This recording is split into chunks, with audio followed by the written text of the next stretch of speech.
చాలా హ్యాపీగా ఉందండి. ఈరోజు హెచ్ఎంటీవీ మా organisation Converge Biotech efforts health care ఫార్ములేషన్స్‌లో ఫార్మాస్యూటికల్ రంగంలో మేము పడుతున్న కష్టాన్ని గుర్తించి రికగ్నైజ్ చేసి మాకు అవార్డు ఇచ్చినందుకు మాకు చాలా సంతోషంగా ఉంది.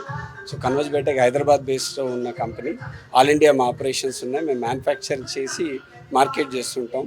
So critical care products, diabetic, cardiac ప్రొడక్ట్స్‌లో మా ప్రొడక్ట్స్ ఉన్నాయండి. ఇంటర్నేషనల్ ఆపరేషన్స్ కూడా ఉన్నాయి. ప్రస్తుతం మేము 2 డివిజన్స్, మొన్న మూడో వర్టికల్ చేశామండి. రీసెంట్‌గా మేము ఒక సీకేడీ పేషెంట్స్‌కి సంబంధించిన వర్టికల్, అలాగే ఒక యూఎస్ బేస్డ్ కంపెనీని ఇండియాలో తీసుకొస్తున్నాము. సో అలాగే న్యూట్రిషన్ స్పేస్‌లో ఎంటర్ అయ్యి మేము వీలైనంత మా ఎఫర్ట్‌తోని బెస్ట్ పేషెంట్ అవుట్కమ్స్, అంటే పేషెంట్స్‌కి ఎవరైతే ట్రీట్మెంట్ అవసరమో వాళ్ళకి అఫోర్డబుల్, యాక్సెసిబుల్, ఇన్నోవేటివ్ సొల్యూషన్స్ ఉండాలనేది మా విజన్. సో దాని ప్రకారంగానే మేము, మా టీమ్ అరౌండ్ 300 ఎంప్లాయీస్ ఉన్నారు. అందరూ అదే లైన్లో కష్టపడుతున్నాం. సో ఇంకొన్ని సంవత్సరాల్లో టాప్ 10 కంపెనీస్లో కన్వర్జ్ బయోటెక్ని చూడాలని మా కోరిక. హెచ్ఎంటీవీకి కూడా ధన్యవాదాలు. ఎంటర్‌ప్రెన్యూర్స్ అనేది చాలా తక్కువగా రికగ్నైజ్ చేస్తారు. సో మీరు ఈ ఇన్నోవేటివ్ ఐడియా తీసుకొని ప్రతి సంవత్సరం ఇలా మోటివేటింగ్ చేసే ఎంటర్‌ప్రెన్యూర్స్ అందరినీ ఒక ప్లేస్లో రికగ్నైజ్ చేయడం కూడా సంతోషం. Keep continue your efforts as well.